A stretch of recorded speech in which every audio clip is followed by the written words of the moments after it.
అసలు దయ్యాలు ఉన్నాయా లేవా మీరు కమెంట్ చేయండి. ఈరోజు అయితే మనము హాస్టల్లో ఉన్న ఒక మోస్ట్ హాంటెడ్ హౌస్ గురించి మాట్లాడుకుందాం. అదే మాంటే క్రిస్టో హోమ్ స్టే. ఇది న్యూ సౌత్ వేల్స్లో ఉంది. అక్కడ జరిగిన స్టోరీ ఏందో మీకు అందరికి చెప్తా నేను. కథలో ఉన్న హీరో పెద్ద మ్యాన్షన్ మచ్చ. ఇది ఎట్లుంటుంది అని చెప్పేసి అంటే అరుంధతి సినిమాలో ఇల్లు ఉంటుంది అట్లే ఉంటుంది, కానీ దానికంటే 3 times పెద్ద ఉంటుంది. చాలా పెద్ద మ్యాన్షన్. ఇది క్రిస్టోఫర్ క్రాలీ గాడు 1885లో కట్టిండ్రా. కట్టిన తర్వాత ఏమైందని చెప్పేసి అంటే వాడి బ్యాక్గ్రౌండ్ తెలుసుకుందాం ఫస్ట్. వాడు చాలా పూర్ ఫ్యామిలీ నుంచి వచ్చిండు, మిడిల్ క్లాస్ అనమాట. వాడు ఏం చేసిండంటే ఒకటే మంచి పని, ఓ మంచి ఏరియాలో ఒక ల్యాండ్ కొన్నాడు. అది అక్కడ రైల్వే స్టేషన్ పడే వరకు వాడి ఫేట్ అంతా చేంజ్ అయిపోయింది. ఫుల్ పైసలు వచ్చినాయి, ఇల్లు కట్టిండు. అక్కడ వాళ్ళ పిల్లలు, వాళ్ళ వైఫ్ అండ్ కొంతమంది పనోళ్ళు ఉంటుండే, అక్కడ ఉంటుండే వాళ్ళు. అంతా బాగానే ఉంది, ఇంట్లో అందరు మంచిగానే ఉంటుండే, హ్యాపీగా ఉంటుండే. 1910లో వాడికి బ్లడ్ పాయిజనింగ్ వాడు చచ్చిపోతాడు. వాడి పెళ్ళానికి వాడంటే చాలా ఇష్టం అనమాట.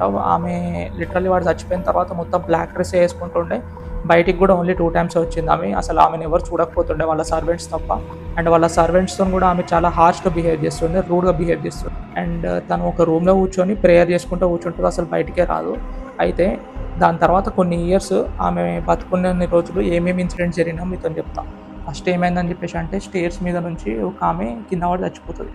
ఆమె ఎవడో తోసేసిండా, ఆమె పడిపోయిందా ఎవరికి తెలియదు. నెక్స్ట్ ఏమైందని చెప్పేసి అంటే దాంట్లో హార్స్ టేబుల్స్ ఉంటాయి కదా, దాంట్లో పనిచేసే ఒక వర్కర్ సిక్ లీవ్ పెడతాడు. ఆడు సిక్ లీవ్ పెట్టంగానే మీకు కోపం వచ్చి ఏం చేస్తుంది అంటే ఆడు బతుకున్నప్పుడే వెళ్ళి వాడి బెడ్ కాల్ చేసి చంపేస్తారనమాట ఆడిని. అంత ఘోరంగా ఉంటుండే ఆమె. అండ్ తర్వాత ఒక ఆమె చిన్న పాపని ఎత్తుకొని అదే స్టేర్ కేస్ ఉంది కదా అక్కడ ఉన్నప్పుడు సడన్గా ఆమెకి ఏమవుతుందో తెలియదు, ఆ పాపని కింద పడేస్తుంది. మరి ఆమె లోపల ఎవరో వచ్చి అది చేసిరా, లేదా ఆమె చేసిందా, లేదా పాప స్లిప్ అయి పడ్డదా, ఇప్పటికి కూడా అది ఎవరికి తెలియదు. మన ఆంటీ ఏమో 1933లో చచ్చిపోయింది, ఎలిజబెత్. దాని తర్వాత ఏమైందని చెప్పేసి అంటే ఇక అందరు ఆత్మ లెక్క మారి ఆ ఇంటి చుట్టూ తిరుగుతూ ఉన్నారు. లిటరల్లీ ఆ ఇల్లు ఇప్పటికి కూడా టూరిస్టులకి డే అండ్ నైట్ ఓపెన్, ముందు నైట్ కూడా ఓపెన్ ఉంటుండే. నైట్ అక్కడ ఓవర్ నైట్ స్టే చేసిన వాళ్ళకి ఫుడ్ స్టెప్స్ వినిపిస్తున్నట్టు, ఆ స్టేర్ కేస్ దగ్గర ఎవరో చిన్న పాప ఏడుస్తున్నట్టు, బయట స్టేబుల్ దగ్గర వాడు ఎవడో ఏడుస్తున్నట్టు సౌండ్లు వస్తున్నాయంట. అండ్ మొత్తం అంత డిప్రెషన్లోకి వెళ్ళిపోతుండే అక్కడ స్టే చేసిన వాళ్ళందరూ. సో ఇప్పుడు నైట్ అయితే తీసేసారు, బట్ డే టైంలో ఇప్పుడు ఓపెన్ ఉంది.